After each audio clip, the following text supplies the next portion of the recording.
اعوذ باللہ من الشیطان الرجیم، بسم اللہ الرحمن الرحیم۔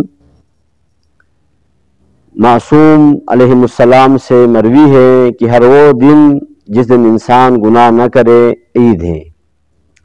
ماہ مبارک رمضان کے آخر میں ہم عید الفطر کے طور پہ مناتے ہیں۔ عید الفطر کا فلسفہ یہ ہے، خداوند عالم چاہتا ہے دنیا بھر کے مسلمان، چاہے وہ جس رنگ، جس نسل، جس طبقے کے ہو، جس مذہب کے ہو، جس مکتب کے ہو، غریب امیر سب کے سب سے پہلے خوشی کا اظہار کریں۔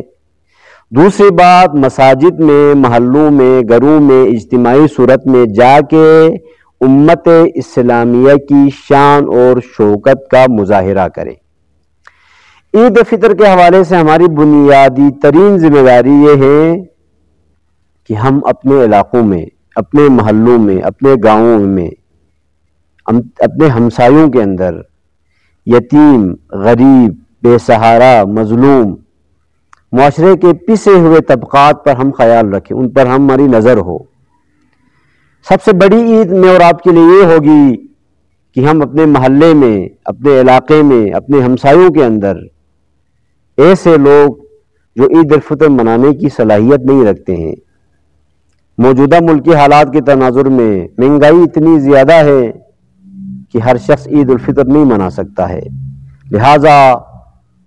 جن کو خدا نے اس وسعت دی ہے، استطاعت دی ہے، مال عطا کیا ہے، یہ خدا کا عطا کردہ مال ہے، لہٰذا خلق خدا کی خدمت کے ذریعے بے سہارا، یتیم، غریب بچوں کو کپڑے لے کر ان کی عیدی میں شامل ہو کر ہم بہترین عید الفطر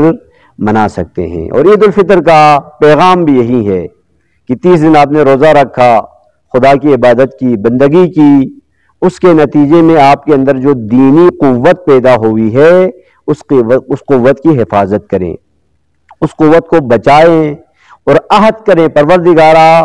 عید کے دن عہد کریں کہ جس طرح میں ماہ مبارک رمضان میں نماز فجر ٹائم پہ پڑھتا تھا، ظہر و عصر ٹائم پہ پڑھتا تھا، مغرب و عشاء ٹائم پہ پڑھتا تھا، جماعت کرتا تھا، سحری کے لیے میں اٹھتا تھا، قرآن کی تلاوت کرتا تھا، بہت سارے حرام کاموں سے میں بچ کے رہتا تھا، حتیٰ بہت سارے حلال کاموں سے میں بچ کے رہتا تھا، تو پروردگارا سال بھر میں بچنے کی کوشش کرتا ہوں،